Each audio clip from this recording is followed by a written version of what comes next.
In 1918, people in Europe had their dinner, went to bed, and woke up in the morning either breathless, bruised, or dead. Young people, soldiers, strong individuals.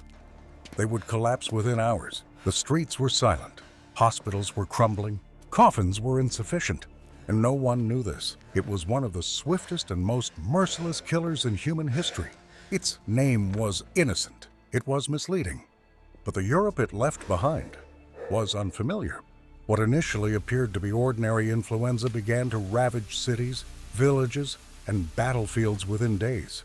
It selected the strong and the young, wiping out entire families at once, shattering everything we thought we knew about how societies functioned. This was something beyond the visible.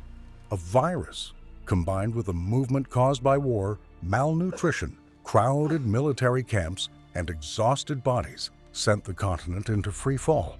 This was the pandemic that would come to be known as the Spanish flu, and the misnomer itself was part of the story, because the truth was concealed in warring countries where the media was censored, while newspapers in neutral Spain wrote openly. So the pandemic was called Spanish, but the virus knew no borders. When the first cases arrived, people sought explanation in the familiar: seasonal flu, fever from exhaustion.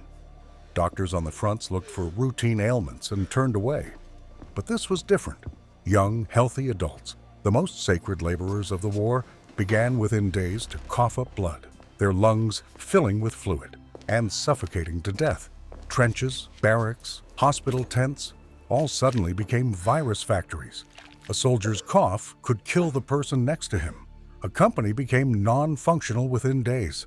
This high mortality rate and the unusual mortality among young adults triggered a change that made the second wave much more lethal. Scientists would later indicate that this second wave was driven by a mutated, more lethal viral variant. The spread of the virus went hand in hand with the mobility of the war. Soldiers returning from the fronts stopped at train stations, ports, and towns, unknowingly spreading the virus. Port cities took the first hit. Infrastructure was already burdened by the war. Hospitals were full, care staff was depleted, supplies were weak. In such an environment, the pandemic spread within what amounted to a modern, censored information crisis. Reports were hidden. News was manipulated for morale.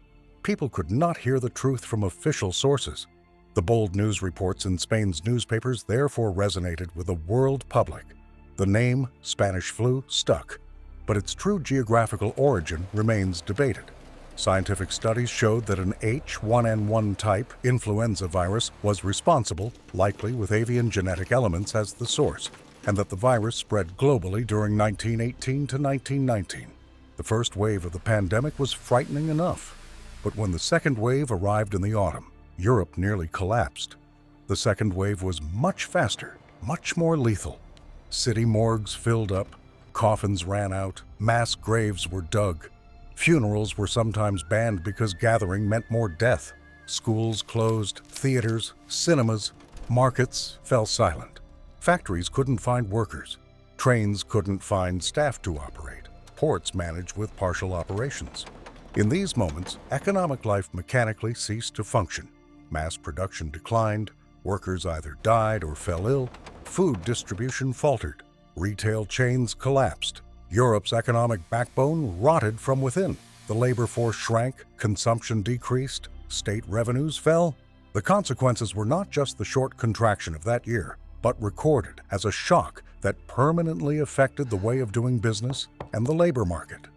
Modern economic analyses show that the pandemic period of 1918 caused significant declines in real GDP per capita for many countries. The damage was greatest particularly in 1918. And this was followed by partial recoveries in subsequent years. The mark left by the pandemic on society is not measured solely by economic statistics. The daily rhythm of cities was disrupted. Society itself, like a vast organ, lost its function. Markets emptied, bakeries closed, garbage went uncollected, streets fell silent. Because hospitals were full, many chronic illnesses went untreated, increasing indirect deaths. Furthermore, as death concentrated among young adults, family structures and economic responsibilities suffered severe damage. Household heads were suddenly lost, children were orphaned, the productive population was cut. Poverty deepened, and long-term demographic effects emerged. Some towns never recovered their populations. Declines in agricultural production affected regions. This was not a tragedy to be recounted lightly. It was a historical rupture where a continent's fundamental structures were shattered. How did people react? Denial, panic, flight, religious explanations, scientific helplessness? Every type of human behavior emerged. Some believed it was God's wrath and participated in mass penitential demonstrations.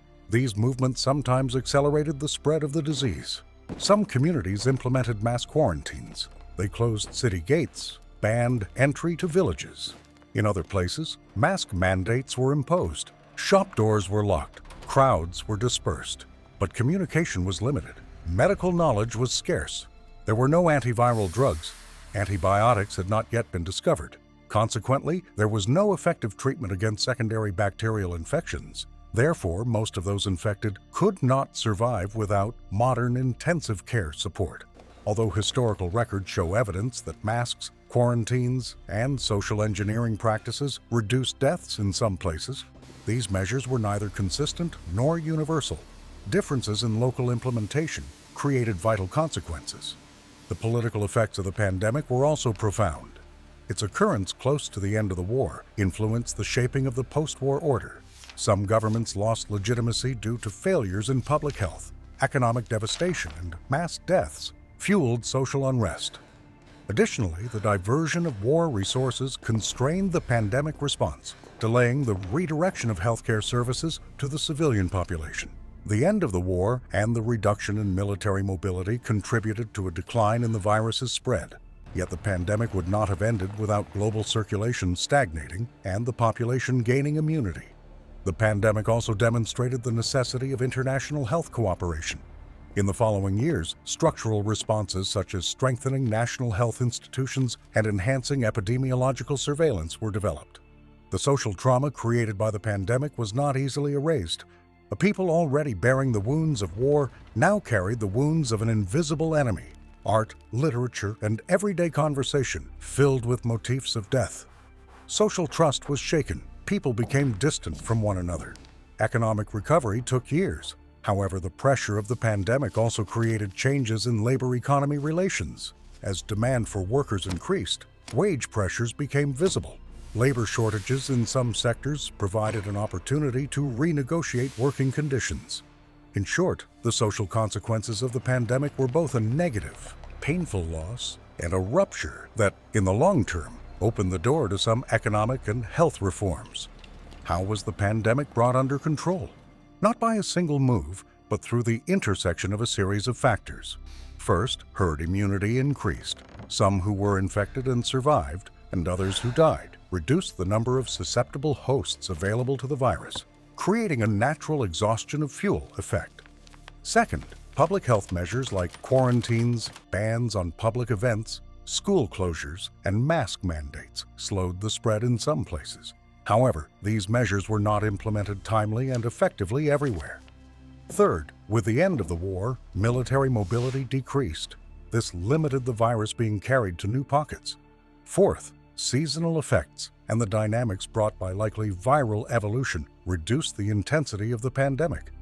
By the time 1920 arrived, with the combination of all these dynamics, the storm had subsided, but what remained was a weary, diminished population and the costly lessons we learned. Scientifically, the pandemic also became a turning point. Studies on the nature of the H1N1 influenza virus and pandemic dynamics conducted in subsequent years accelerated modern influenza research. The 1918 experience demonstrated the importance of epidemiology, viral genomics, and public health infrastructure. In the following decades, laboratory science and vaccine work learned lessons from this disaster.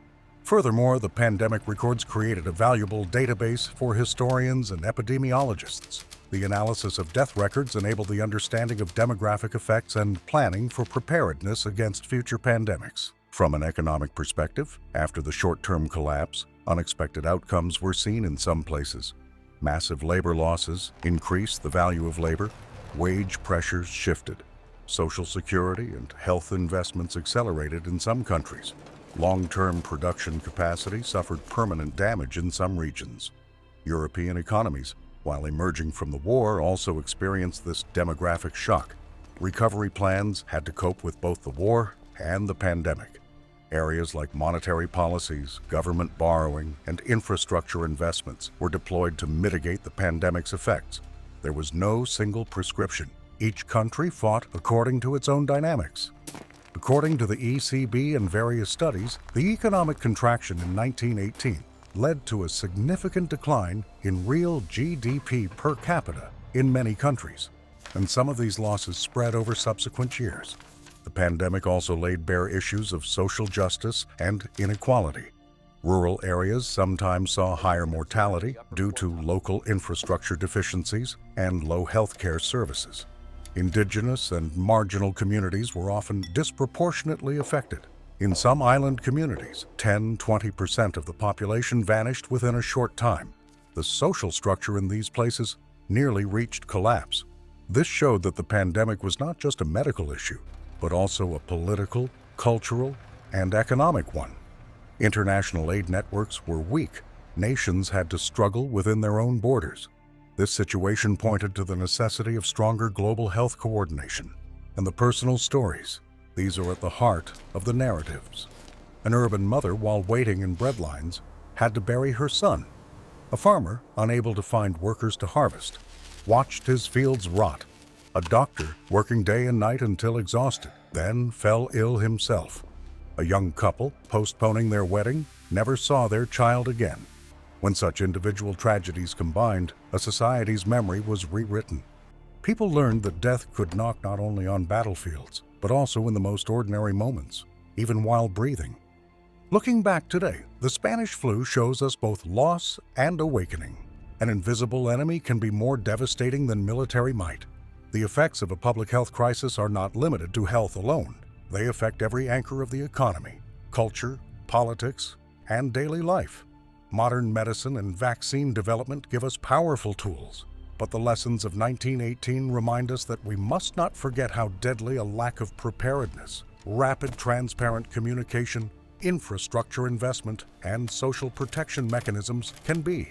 Viruses may pass, but if humanity does not learn, the same mistakes will repeat.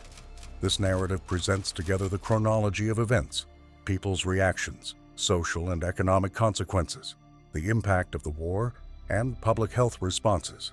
The stage is tainted by war. The actors are weary. The enemy is invisible. The outcomes are tragic. The pandemic took millions of lives between 1918 to 1920, wore down communities, shook economies, and hastened the birth of modern public health policies. This experience will remain a painful lesson of history. Understanding what happened in the past may be our most effective weapon for barring the way to similar calamities in the future. We will continue to examine very significant and impactful events. You can support us and more easily follow these developments by subscribing. Until we meet again.